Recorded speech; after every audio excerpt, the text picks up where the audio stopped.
Assalamualaikum warahmatullahi wabarakatuh. Ketemu lagi di podcast episode pertama yang tertunda begitu lama. Bintang tamu kali ini yaitu seorang barista juga salah satu pemilik kedai juga. Siapa dia? Langsung aja ini kita kenalkan Mas Ari. Perkenalan dulu Mas Ari. Halo, nama saya Ari Sujatmiko, biasa dipanggil Ari. Ya, kebetulan saya sebagai owner dari Kisaten Bojonegoro. Apa lagi? Kegiatan kalau nggak salah dikenal juga sebagai guru. Wah, iya, saya juga Super guru yang nyentrik. Guru yang nyentrik. Lebih spesifik guru bahasa Inggris. Guru bahasa Inggris. Aku ngajar bahasa Inggris di salah satu SMP swasta lah ya, di Bojonegoro. Pondok juga sih, ya. Untuk sebutin namanya sekolahnya dikira kamu endorse. Awal mula Kisaten. Awal mula Kisaten itu Gimana tuh? kita Ada kepikiran sebenarnya Kisaten.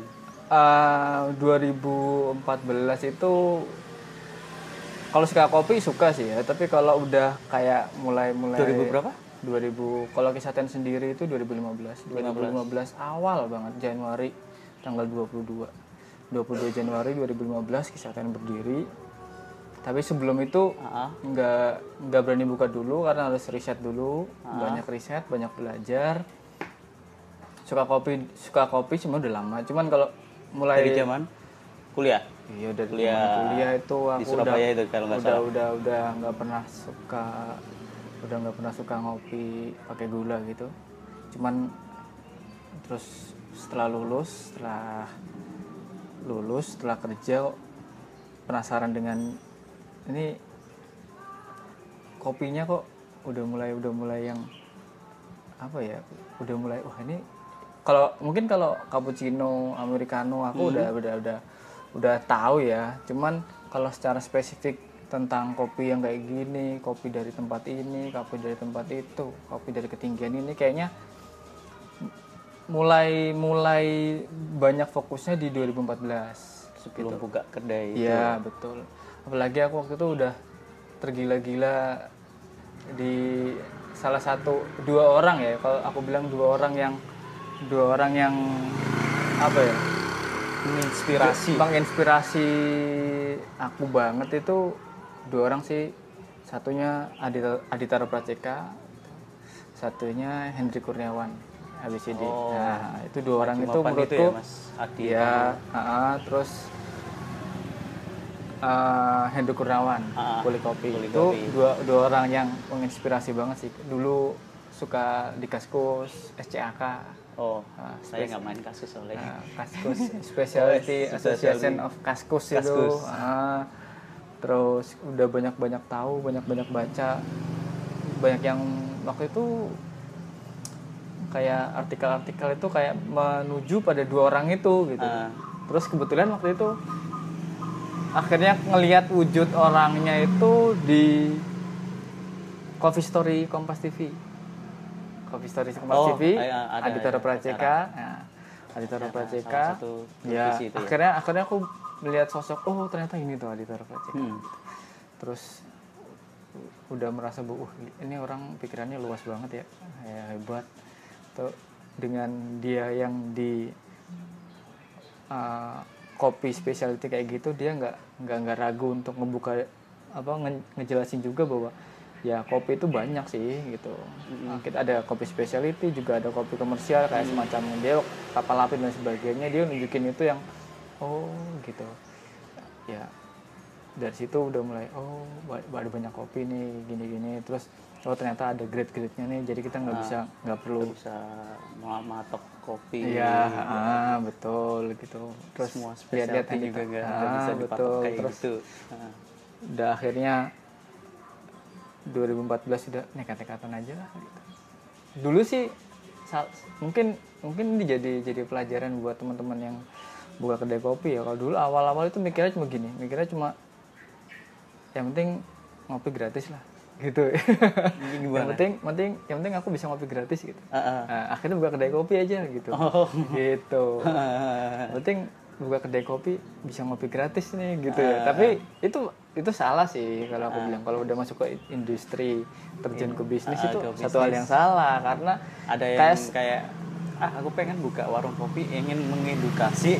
Nah, gitu. Maksudnya gitu kalau kan. udah masuk bisnis tuh hal-hal kayak gitu menurutku sih itu salah. Dalam artian salah tuh aku cuma buka mikirnya bahwa aku jualan kopi biar aku ngopi gratis gitu. Nggak kepikiran bahwa aku tuh butuh operasional, butuh dan sebagainya, harus ngitung ini, ya. Kalau bilang cuan for life, iya ya, tapi iya. tapi nggak maksudnya nggak iya takut cuan, tapi cuman yang keliruku adalah dari awalnya cuma pikiran bahwa kalau aku buka kedai kopi itu bisa ngopi gratis, ngopi enak gitu, ngopi gratis gitu. Ternyata dari sisi begitu terjun ternyata harus ada ketemu juga, nggak sebegitu circle-nya lebih besar lagi. Aku harus mikirin operasional juga, karena bagaimana caranya kalau itu kopi aku minum terus, itu kopi nggak muter gitu. Maksudnya dalam artian kopi itu aku nggak bisa beli kopi lagi kalau aku minum terus gitu. Berarti kan aku harus jual lah. Kalaupun aku jual ternyata nggak sesuai dengan seharusnya harga yang aku jual, ya tetap nggak balik lagi, nggak muter lagi. Akhirnya ya mungkin itu ya, jadi beberapa beberapa teman akhirnya di tahun 2015 aku 2014 mulai riset dulu, nyeduh sampai belajar dari otodidak. Aku sering mendekarin kedai lain atau gimana? Enggak sih, aku enggak ya itu ya, aku maksudnya teman-teman kok sampai pada tahap memendekari gitu. Kalau dulu aku nggak berani loh mendekarin itu. Itu nggak benar-benar nggak berani untuk datang ke depan ke bar terus tanya-tanya macam-macam, resep seduhan gitu, walaupun aku tahu nggak berani seberani itu. Jadi aku salut dengan pendekar-pendekar sekarang itu bisa berani gitu. Aku nggak berani, jujur nggak berani waktu itu. Kepikiran, wah ini misalnya aku datang dulu emang nggak ada sih istilah istilah makanya kayak gitu. Kita sendiri tuh takut loh. Aku sendiri tuh takut loh untuk aku datang ke meja bar dengan mesin yang sophisticated gitu, yang mewah gitu. Terus aku datang terus aku ngomong, "Mbak, ini apa Mas, ini aku minta seduhan kopi gini." Nggak berani aku, jujur nggak berani. Jujur kita lebih cenderung datang, pesan, duduk antara kedai yang satu dengan kalau dulu mungkin kedai nggak banyak ya dulu, kayak lebih ke arah coffee shop. Di mana? Di Surabaya. Kalau di sini malah justru aku bahkan kala itu nggak ada specialty kayak gitu-gitu. Manual brew nggak ada. Jarang. Kalau di Surabaya pun kafe-kafe ya, tahu sih. macam Starbucks, terus apa lagi? Kayak Excelso. Apa? Apa? Si itu. Yang kantor pos itu apa? Kok lupa ya? Apa? Itu loh. Punya anak Surabaya asli. Apa sih itu namanya? Ya udahlah, itu pokoknya yang di depannya Graha Coffee Toffee kayak gitu-gitu. Terus dulu itu banyak sejarah loh, itu sejarah Coffee Toffee itu berkembang. Cuman Coffee Toffee itu kan nggak kayak most inspiration juga sih. Belum semasif kayak Anomali yang berani ke luar kota ya. Rata-rata kan kayaknya dia cuma di Surabaya ya. Cuman ya itu sih. Tapi enggak sih kayaknya, enggak cuma Surabaya itu ya. Surabaya zaman kuliah Coffee Toffee itu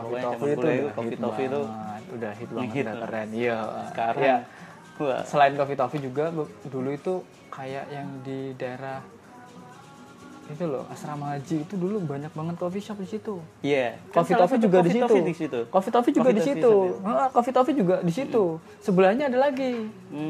Pokoknya satu deret tuh aku sampai lupa namanya. Iya, ruko-ruko sih. Ruko-ruko situ banyak coffee shop. Pom bensin kan guys. Banyak coffee shop itu aku harus nekat berani masuk lah ya untuk sekedar ngicipin, nyari tahu. Lu kuliah di mana tuh? Di Unesa kok. Unesa kan? Kok mainnya sampai jauh ya? Iya, kalau untuk exploring itu nggak terima. Karena waktu itu aku udah kondisinya udah 2014 kan aku udah lulus. Itu 2014 aku udah lulus. 2014 udah lulus itu. 2014 lulus, balik ke Bojonegoro. Enggak, aku lulus 2011 itu udah lulus. Itu pun telat lah ya. Aku harusnya 2009 lulus. 2011 lulus, terus ya kala itu sih udah ngopi, udah tahu bahwa ada kopi gayo lah ini, cuman taraf untuk taraf untuk penasarannya itu belum sewah ketika di tahun 2014 itu benar-benar yang sampai, wih ternyata ini kalau semakin aku tahu nih semakin dalam semakin goblok akunya gitu, semakin bodoh akunya. Akhirnya ya wes cari tahu lah gitu, exploring ke kedai di Surabaya, terus main ke Surabaya, rutin main ke Surabaya. 2014 aku udah nikah kan, jadi ke tempat istri, terus muter-muter aja kopi sini, kopi shop ini. Oh gini ya, oh ternyata bisa munculin kopi gini ya, kopi ya gini ya. Oke, kita coba yuk exploring, buat nyeduh sendiri, buat waktu itu minuman yang sangat mainstream lah, kayak caramel latte itu mainstream waktu itu, vanilla latte itu juga mainstream. Wah, mainstream banget kan ya.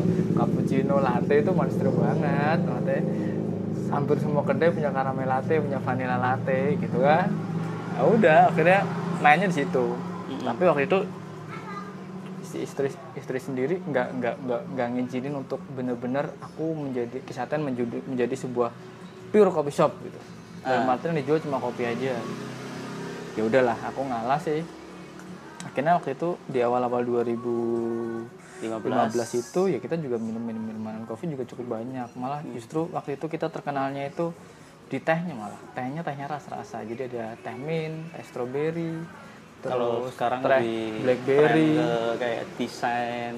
Ya kalau dulu itu pakai rasa-rasa gitu, tapi bukan tehnya udah ada perasanya. Bukan, tapi kita tetap nambahin sirup sih dalam arti. Kalau itu banyak kan, blueberry, strawberry, terus lemon, terus leci, terus banyak banget. Teh leci. Ya pokoknya jadi pakai gitu, sirupnya gitu. Macam-macam itu sampai terkenal gitu, sampai terkenalnya justru malah lambat laun kan, lambat laun juga kan mulai naik kan? Lambat laun enggak sih, lambat laun aku ngerasa ketika itu udah sadar tuh, ternyata udah mulai banyak yang jual-jual teh kayak gitu. 2015 kita masih ngerasain rame ya. 2016 itu udah mulai berasa bahwa kok gini aja ya gitu. Penjualannya maksudnya kita ngalamin yang bener-bener secara penjualan kita sempat mengalami penurunan di 2016. Di 2015 berapa itu kedai kopi di Bojonegoro? 2015 itu kalau nggak salah Mas Coaching itu kopi Gerapi 2016 dia. Oh 16. 2015 akhir itu 2015 Oke. 2015 akhir tuh WK. 2015 dulu masih ada Palupi. Oh yang di daerah Kalitidu. 2015 itu dulu ada Palupi, ada setelah kesehatan itu masuk Palupi itu Februari kalau nggak salah, aku lupa. Terus ada coklat itu juga. Terus ada kalau yang manualan gini loh ya, maksudnya yang manualan yang jual espresso base gitu ya. Itu cuma awal tahu ya, mungkin kalau yang lain, cuman kalau di kota gitu awal siapa pertama kali ke sini Etan juga dulu ada. Iya, Etan juga. Ya pokoknya ada Palupi, coklat, Etan, terus WK. Kalau kopi Gerapi itu 2016 kalau saya, aku agak lupa ya, mungkin ada yang bisa mengoreksi. Aku agak lupa, enggak semua hafalan, apalagi ada yang lain. Jadi para kali yang pendengarnya Mas Bayu bisa koreksi lah nanti. Bisa koreksi lah ya. Pokoknya 2016 itu kita tahu udah merasa mengalami penurunan sih ya dari sisi gimana itu? Udah enggak dari sisi penjualan. Udah mulai care ketika duit enggak, ini ternyata buka kedai kopi enggak cuma sekedar aku bisa ngopi gratis aja nih gitu. Udah mulai care ke situ. Wah, ternyata kok udah mulai care kayak manajemen keuangan. Iya, kalau manajemen keuangan secara utuh gitu aku mungkin masih bahkan sampai sekarang itu masih banyak belajar. Cuman aku tuh udah ngeh aja sih, ngeh aja bahwa ini enggak cuma sekedar ngopi gratis aja nih. Aku juga butuh operasional jalan gitu dan sebagainya. Bahkan kalau bisa ya aku harus ada uang dari sini gitu. Iya. Nah, itu 2016 udah mulai, loh kok penjualannya menurun nih, apa ada yang salah sih gitu. Kita 2016 itu Koreksi. koreksi, banting setir, udah gitu minuman-minuman yang banyak itu aku semakin kesini Kisaten itu semakin motong. Semakin memperkecil menu. Nah, makin banyak fokus di kopi. Kalau dulu mungkin kopi susunya banyak gitu. Kalau sekarang ya cuma justru yang paling andalan caramel latte, es cappuccino gitu kalau itu. Terus mengecilkan menu ya. Iya. Ya emang udah mulai fokus di kopi, akhirnya ngecilkan menu, memanfaatkan lah ya kan, memanfaatkan jumlah minuman sama makanan yang ada di menu, lebih banyak kopi lah gitu. Intinya lebih ngopi lah, lebih dulu akhirnya secara nggak langsung jadi merubah target pasarku sih, maksudnya merubah aku mau ngejual ke siapa sih gitu, karena aku yakin nggak kayak semacam orang kesini biar beli kopi ya, tapi gitu. akhirnya sasaranku jadi kalau dulu mungkin awal-awal buka mungkin banyak yang datang itu muda-mudi dalam arti anak-anak SMA gitu ya, karena merasa minumannya yang lucu-lucu dalam rasa gitu ya. Terus akhirnya mengecilkan itu jadi kopi susu, berubah. Akhirnya banyak anak-anak yang biasanya suka ngeteh-ngeteh gitu jadi ya pastinya udah nggak mungkin bakal sama sih yang datang sih dengan konsep yang berbeda dengan konsep awal Kisaten. Arti Kisaten sendiri itu apa? kalau Kisaten kan dari bahasa Jepang tuh, istri yang tak suruh nyari nama.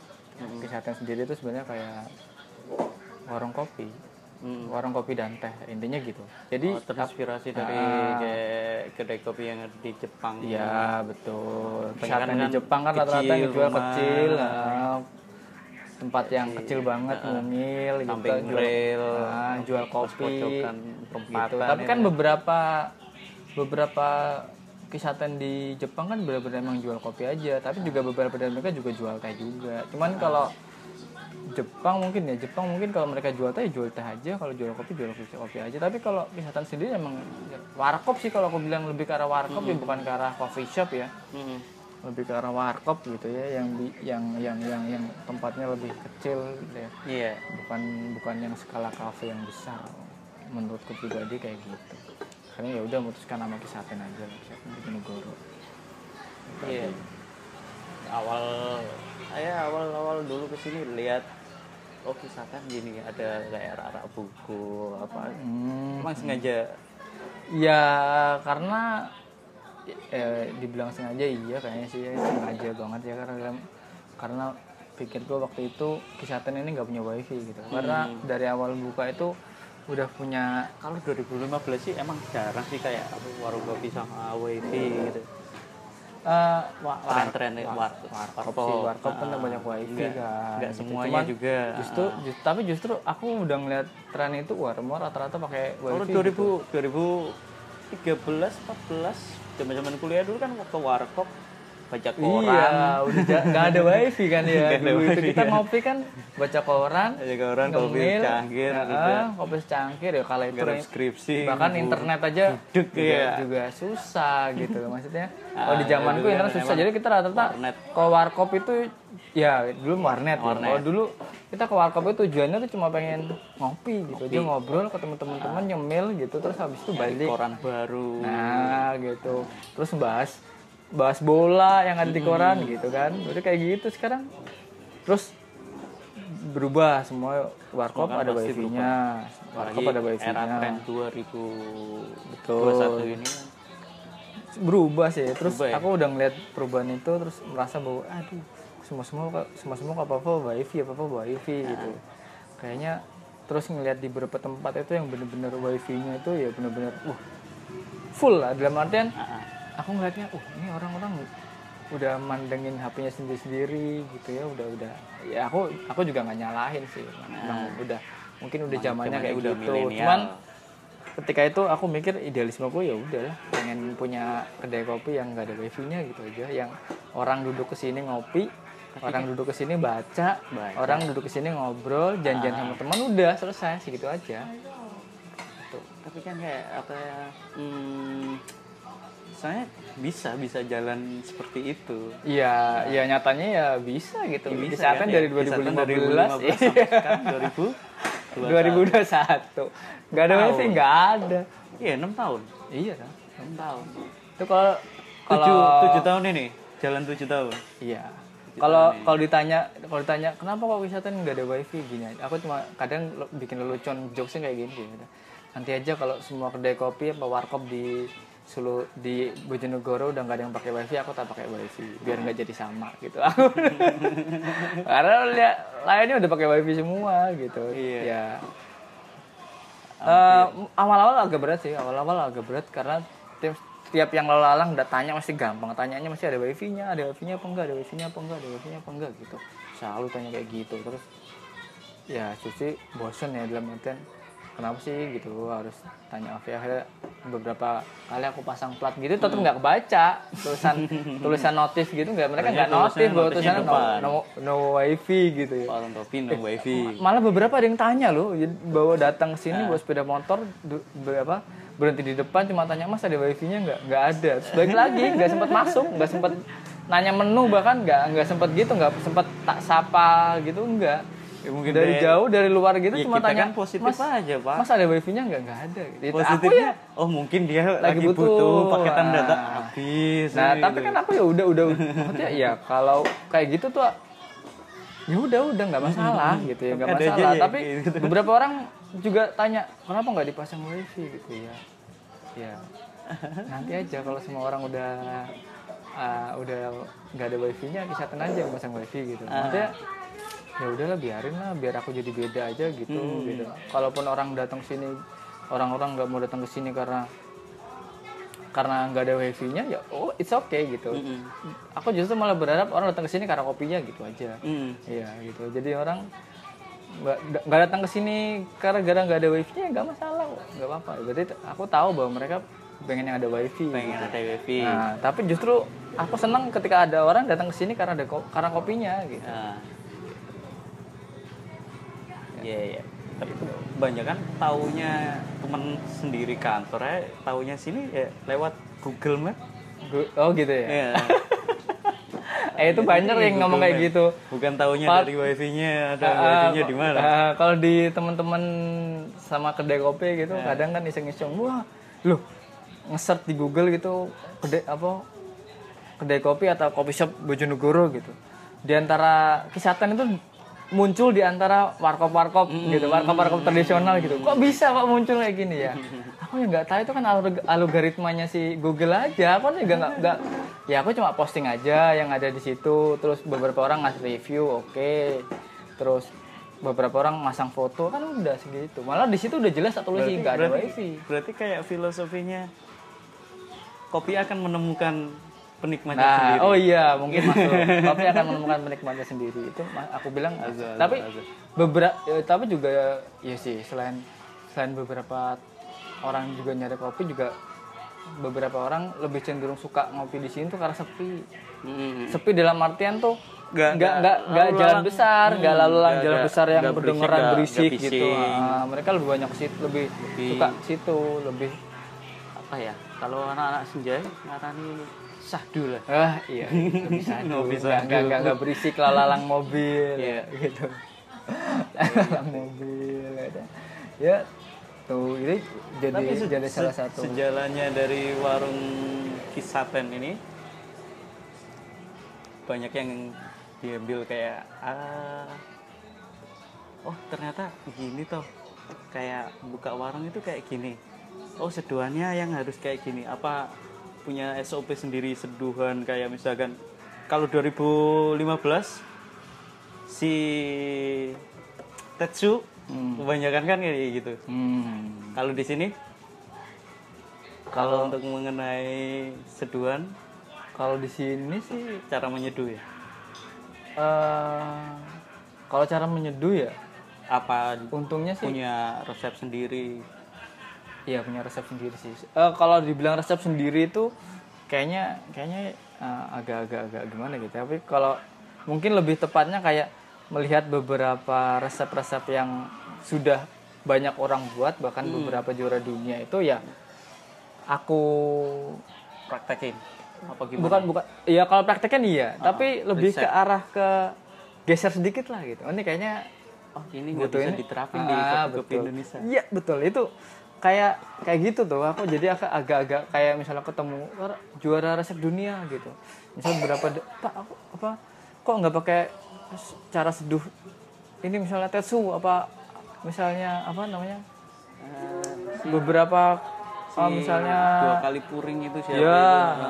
terus atau misalnya pakai gaya mat burger atau Kecil. skatrau misalnya ya karena dengan kondisi air yang aku pakai misalnya grinder yang aku pakai iya kan Iya. terus kettle yang aku pakai misalnya kopi yang aku pakai itu nggak akan bisa sama persis gitu loh, masalahnya itu. Jadi mau nggak mau beberapa resep mereka itu Saya geser. lomba dengan kondisi di warung kan kadang menyesuaikan. kadang beda Menyesuaikan HPP lebih tepatnya Iya, ya. nggak gitu kadang juga gini loh mas, sekarang kalau di lomba kita tujuannya menang loh, masa Iya. mau ngeluarin Udah berapa apa kali ada lomba tuh, Ben?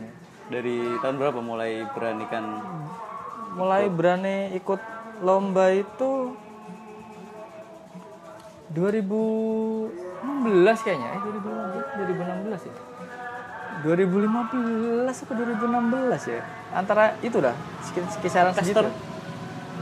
Hah? Cup tester kan pernah ikut. Cup tester 2016 2016. Juara berapa? 2016. Kalau yang Aeropass tuh ketemu di itu 2017 ya 2018. 18 ya Yang yang bukan monumen kapal selam. Hah? Yang bukan monumen kapal selam. Oh, monumen kapal selam. 2017 sampai nggak melu. Iya. Sampai sini aja. 2017 itu 2017 sampai kapal ngeter selam. apa? Aku nganterin si Jen. Oh iya. Nganterin Jen itu. Terus nggak ikut. Belum ikut. 2018-nya baru ikut. punya. Nah, iya benar-benar. 2017 itu aku juga ikut. 2016 kayak nggak salah ada Surabaya Brewers. Di 2000 sebelumnya. 2016. 2016. Surabaya 2016 Brewers Surabaya tuh. Brewers itu di Galaxy. Kalau Grand City. lomba-lomba yang sekedar battle gitu aku banyak ikut sih sebenarnya. Gitu. Udah ikut terus sebenarnya beberapa ya cuma sekedar iseng. Bukan iseng ya, kayak pengen merasa Iseng bahwa juga cup tester juga juara. ya nggak tahu ya. Rezeki. Tapi enggak, maksudnya bukan sekedar iseng tapi kayak aku pengen tahu nih di lomba tuh kayak gimana tuh, harus kayak gimana, harus ngapain aja, terus aku harus buat kopi kayak gimana. Tapi hal positif yang di lomba Oh ya jelas. bisa dibawa ke kedai. Bahkan ketika aku nggak menang banyak hal positif yang aku dapat ketika lomba.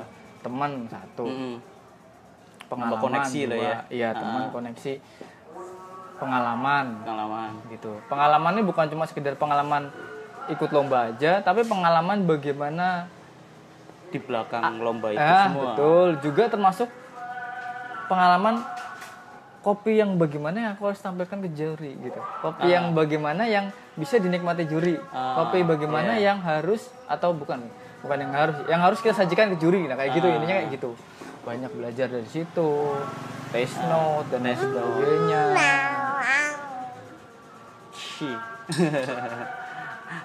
Iya. Untuk itu hal positif yang bisa diambil dari lomba untuk dibawa ke kedai.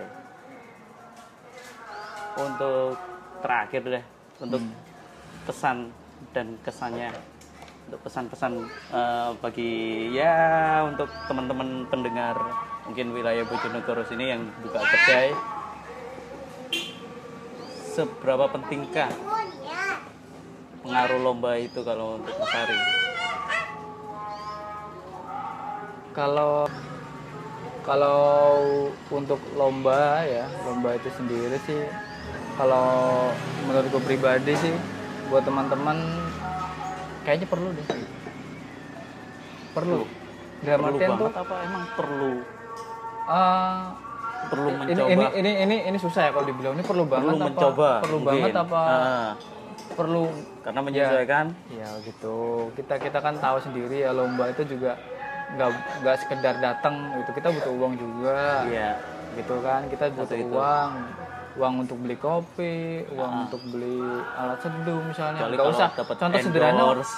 sederhana akomodasi loh gitu. Iya, Ya kan pasti. gitu pasti kan. Nah, dimulai dari lomba-lomba yang skala lokal dulu lah, mungkin ada lomba-lomba di lokal atau misalnya di kabupaten tertentu. Itu kayaknya perlu untuk tahu bahwa biar nggak jumawa sih kalau kalau aku tuh kayak gitu, kayak biar nggak jumawa aja, kayak merasa bahwa seduhanku udah enak nih kayaknya gitu. Kalau dulu kayak gitu tuh, aku tuh berpikiran kayak gitu, jadi berpikiran bahwa ikut lomba nih karena aku yakin takutnya tuh merasa bahwa apa iya seduhanku udah enak gitu ya kan. Akhirnya ikutlah lomba. Jadi perlu banget aku nggak berani lah kalau ngomong perlu banget, perlu pengalaman gitu.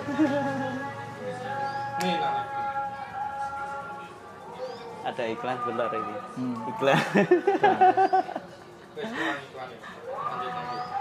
Ya, terima kasih. Ya sudah cukup untuk Mas Hari. Terima kasih banyak waktunya. Semoga Sama-sama. Terima kasih juga loh ya udah diajak podcast sih, maklum ya. Iya, nanti jilid 2. Sebenarnya kalau sebenarnya masih panjang berhubung mageri.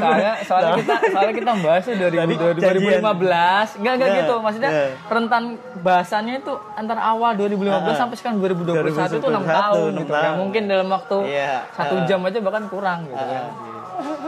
Dan tadi janjinya jam 1, molor jam 3. Banyak orang. Akhirnya kebentur kedai buka ya. Iya. Banyak skip-skipnya. Iya, banyak skip, orang beli lah dan macam sebagainya. Iya, terima kasih buat para pendengar. Iya. Terima kasih banyak buat para pendengar. Assalamualaikum warahmatullahi wabarakatuh. Sampai jumpa di episode selanjutnya.